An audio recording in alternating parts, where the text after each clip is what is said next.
Gracias porque Gracias además por es la tarde. Bueno, no sé si sigue postergado o si ha vuelto a jugarse la semifinal en Estados Unidos entre Colombia y Chile, que estaba ganando Chile, por cierto, por 2-0. ¿Se reanudó o no? Parece que no. Había una alerta de tornado, por eso. Ojalá noche empate. especial. Ojalá le gane Colombia. ¿Te gusta más como rival y como adversario? La verdad es que hay que ganarla a todos, ¿no? Y a Chile ya se le ganó, qué sé yo, se puede repetir. Bueno, hablemos de cosas un poco más complejas. En principio, Petri, hay consenso, mañana se vota la figura de la ley del arrepentido para extenderla a los delitos vinculados a la corrupción y también la ley de extinción de dominios para ir por los bienes de las bandas narcocriminales. El recupero de los activos de origen ilícito. En el día de hoy tuvimos una reunión de la Comisión de Legislación y Seguridad a las 10 de la mañana, sacamos despacho de arrepentido. A último momento tuvimos la noticia de que el Frente para la Victoria va a acompañar en general, más allá de que va a plantear disidencias en particular. Habíamos logrado un amplio consenso. Esta es una figura muy importante porque más allá de los delitos que actualmente permiten que una persona se arrepienta, se autoincrimine e incrimine a otras personas, permitiendo que las investigaciones avancen sobre las cabezas, sobre los principales responsables. Estaba prevista, como te decía, para narcotráfico, para lavado de activos, para trata de personas, para secuestros extorsivos, pero existía una deuda del Congreso de la Nación de extender esta figura que ya está constitucionalmente probada y también en la práctica está probada su eficacia en lo que tiene que ver con los delitos de corrupción, por ejemplo, en el vecino país de Brasil. Hemos logrado que, en definitiva, ahora jueces y fiscales tengan una herramienta muy poderosa para penetrar en estas organizaciones criminales que se sirven del Estado, que utilizan bienes del Estado y que en definitiva cometen hechos de corrupción, permitiendo el juzgamiento de quienes ejercen la autoría intelectual, quienes planifican y quienes son las principales cabezas. Con una limitante, que esto es importante decirlo, no van a poder acogerse a la figura del arrepentido todos aquellos funcionarios actuales y pasados que sean sujetos de juicio político. Esto es, no va a poder un ministro del Poder Ejecutivo, un presidente, un vicepresidente, un miembro de la Suprema Corte de Justicia de la Nación poder invocar o... Sí va a poder un legislador, sí un secretario de Estado. Sí, claro. Sí, o sea, sí José López, por ejemplo. Lo puede peticionar. Esto es importante decirlo. No alcanza con decir canté, me quiero sujetar a la figura del arrepentido para que automáticamente se lo otorguen. Lo que hay que validar y lo que hay que tener en cuenta es la información que aporta, la utilidad de esa información y si esa información permite avanzar en la investigación o si por el contrario no es de utilidad. Y eso lo define el fiscal. Eso lo define el fiscal y el juez. En base, claro, en base a la información aportada y los datos. O sea, Fariña está dentro de ese régimen porque aportó datos claves para poder llegar a verdades que no se tenían sobre Lázaro Báez. Ha solicitado la incorporación y que se lo someta a la figura del arrepentido. Todavía no se define el pronóstico de pena que va a tener. Él está imputado por el delito de lavado de activos. Independientemente de eso y provisionalmente ha obtenido el recupero de la libertad que el arrepentimiento en el caso del lavado de activos preveía que, por ejemplo, la persona, además de incorporarse a un programa de protección de testigos y arrepentidos para garantizar su integridad física y su vida, pudiese, por ejemplo, obtener anticipadamente el recupero de la libertad y no estar dentro del proceso con un régimen de prisión preventiva. Lo interesante que bueno, evidentemente la ley, yo soy ex diputado nacional, pero la verdad es que no exime de pena, sino es un atenuante, digamos, el arrepentido sí, no queda exento. Ahora, yo lo que quería hacer como reflexión, porque pareciera que con una figura de la ley del arrepentido vamos a llegar a la verdad de las causas. La realidad de los hechos de corrupción, los jueces tienen pruebas desde el 2008-2009, cuando con el liderazgo de Carrió, quiero rescatar la figura de Paula Oliveto, que es bastante desconocida o tan o más desconocida que yo, pero era la abogada que nunca salía en los medios de comunicación, pero que preparó todas las demandas que hicimos junto a Elisa Carrió y a muchos. Entonces fue una de las caras que resistió salir a la luz.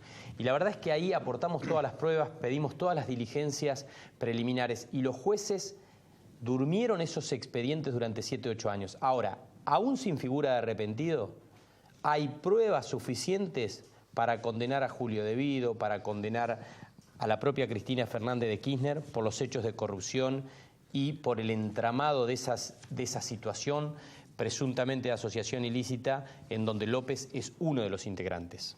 Yo coincido con Juan Carlos. Ahora, una cuestión que nos parece sustancial. Ninguna sentencia condenatoria va a poder solamente ampararse en las declaraciones de un arrepentido. Pero es cierto que un arrepentido que participó en una organización criminal, que conoce el modus operandi, que conoce las rutas del dinero, que conoce las cuentas.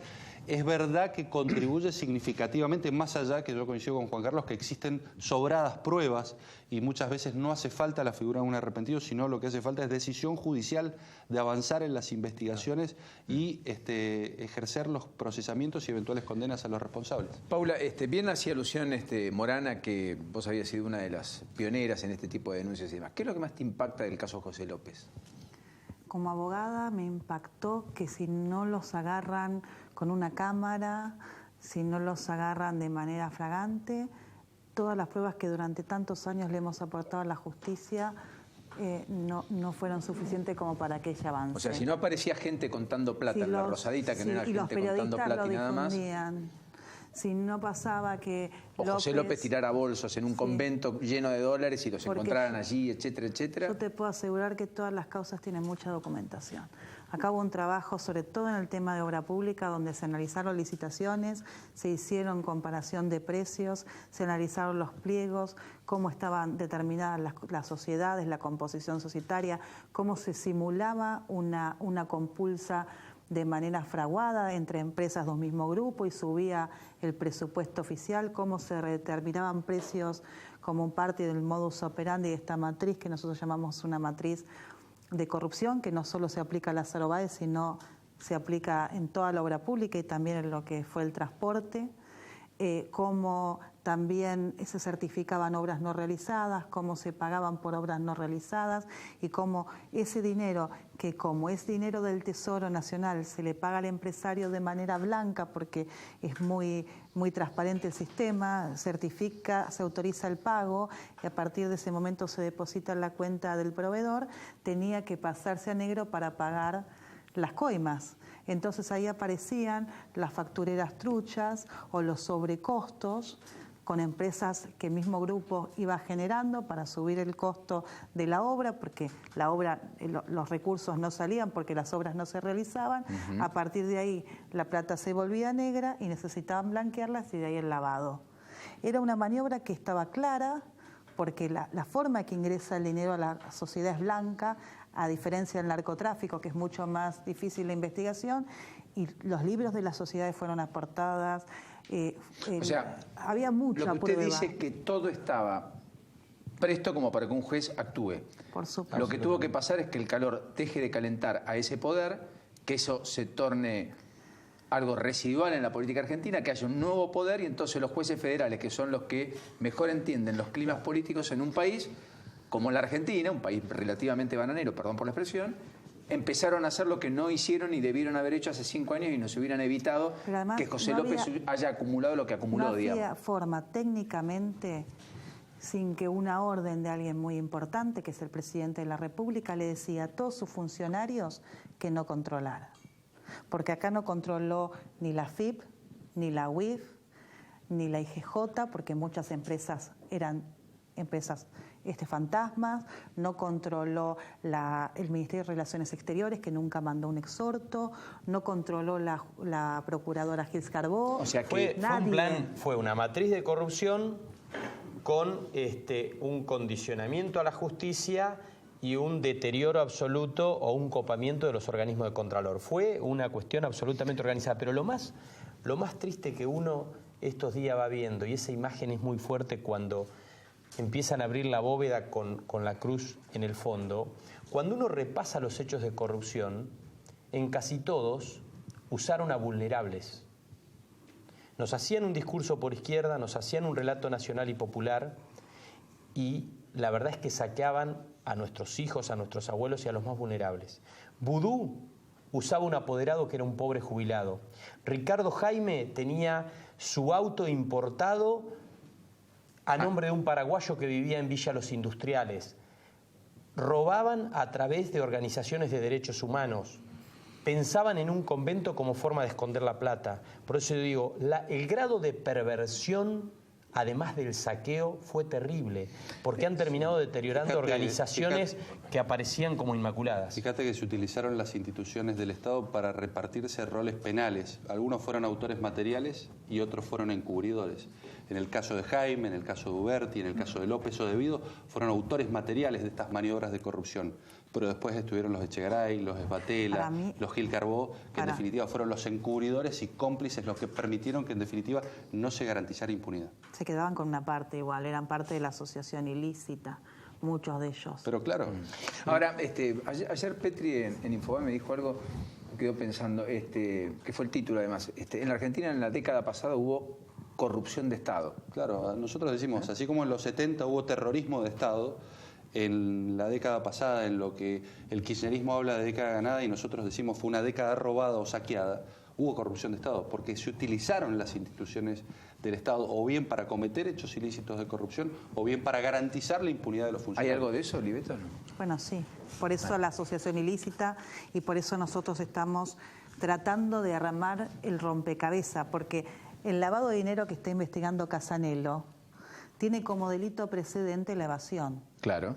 Pero no tiene como delito precedente la obra pública, porque parte de la estrategia judicial. Claro, por eso es importante que el Congreso también empiece a ver cómo se llevaron adelante los juicios y estudiar cómo fue la conducta de los jueces y avances sobre el juicio político a Gil Carbó, porque lo que hizo fue diezmar las causas.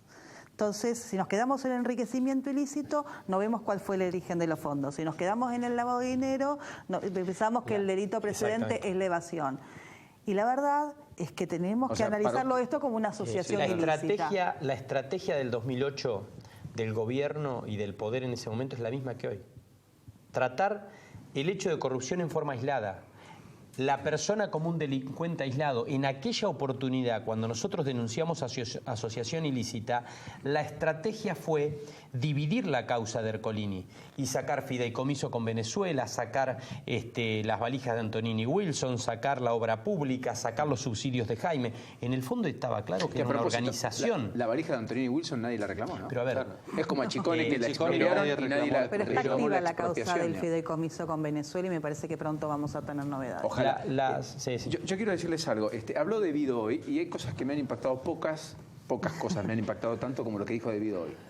Es para alquilar balcones. ¿Quieren escuchar un poco a Julio de Vido, que lo abordaron en el día de hoy saliendo por una puerta de atrás en el Congreso, a donde volvió?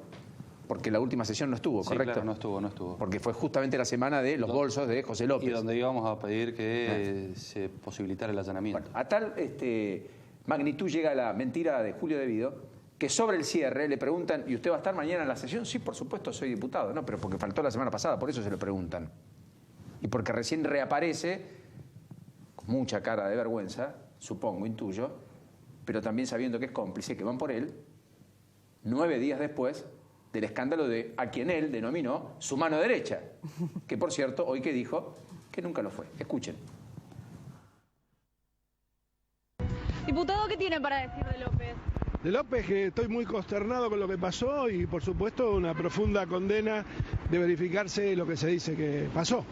Así que yo no soy juez para jugar a nadie, pero estamos muy dolidos y estamos muy consternados. ¿Sabía de esta corrupción? No, para nada. Porque era su mano derecha. ¿Cómo? Era su mano derecha. Eso es un comentario que hacen ustedes, no era mi mano derecha. Usted lo dijo en una... Yo era el Ministerio de Planificación. ¿Y de su allanamiento a su casa? No, de mi allanamiento a mi casa no hubo ningún allanamiento, simplemente hubo una recabación de información y se le explicó al juez que en casa la persona que él buscaba para hacer la recabación de información no vivía, simplemente fue eso. En ningún momento me amparé en mi fuero, como se dijo. ¿Y mañana va a estar en la sesión? ¿Dónde? Yo soy diputado. Bueno, el grado de hipocresía. Hoy precisamente lo procesaron junto a Ricardo Jaime. Exactamente. Él fue el que dijo hace un tiempo en un discurso, mi mano derecha, José López. Lo que hay que entender... Lo hizo el juez Ramos a propósito del nuevo procesamiento, que es el segundo que pesa sobre él. Y un embargo de 500 millones a José López y un embargo, a Ricardo Jaime y a Julio de Vido.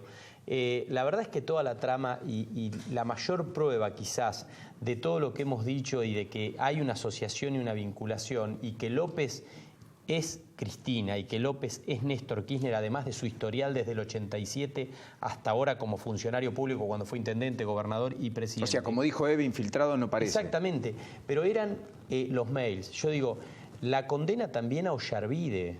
Ollarvide fue, junto a la Cámara, la que dijeron no son válidos 2.300 mails y lo dijo con tal grado de perversión. El día del accidente de Once fue con 50 muertos a las 8 de la mañana y Ollarvide sacó la resolución a la 1 de la tarde ese mismo día diciendo no son válidos los 2.200 mails. ¿Que eran los de Vázquez con Jaime? Exactamente. Ahí, donde había el reconocimiento ahí hablaba, de coimas por hablaba las todo chatarras, de ¿no? que habían comprado Portugal y España, entre y ahí otras hablaba, y ahí hablaba que las coimas, a ver, yo digo para que la gente entienda, eran los mails de las computadoras de Ricardo Jaime y de Manuel Vázquez, su asesor, y decía: nos piden más plata porque la campaña de la provincia de Buenos Aires es cara y la esposa va como candidata a senadora nacional. Lo decían en el 2005. ¿Quién iba de candidata a senadora nacional? Y eso estaba en los mails. Estaba en los mails, pero decían cuánto le habían pedido a uno, cuánto le habían pedido al otro. Por lo tanto, toda esa prueba fue Ollarvide el que la tiró a la basura. A ver, los dos secretarios de Julio De Vido están detenidos. Tanto Jaime pesa la condena sobre Schiavi y después López. O sea, y torpe no me parece que sea porque es una persona que está en la función pública hace 30 años, que no puede explicar su patrimonio, que es diputado nacional a los efectos de los fueros y está metido en el Congreso como un ladrón en una cueva. La verdad que es loable el trabajo que están haciendo los diputados tratando de quitarles los fueros. Nos tendríamos que preguntar si en vez de quitarle los fueros a una persona no es hora de que en la Argentina no tengan ningún privilegio los diputados nacionales, salvo en el ejercicio de su función legislativa. Bueno, es que para eso están creados los fueros, para que justamente nadie pueda sentirse disminuido en su capacidad de poder decir lo que quiere y cuando quiera. Si las instituciones no se modifican, la gente no pidió cambiemos como le doy el poder a un partido.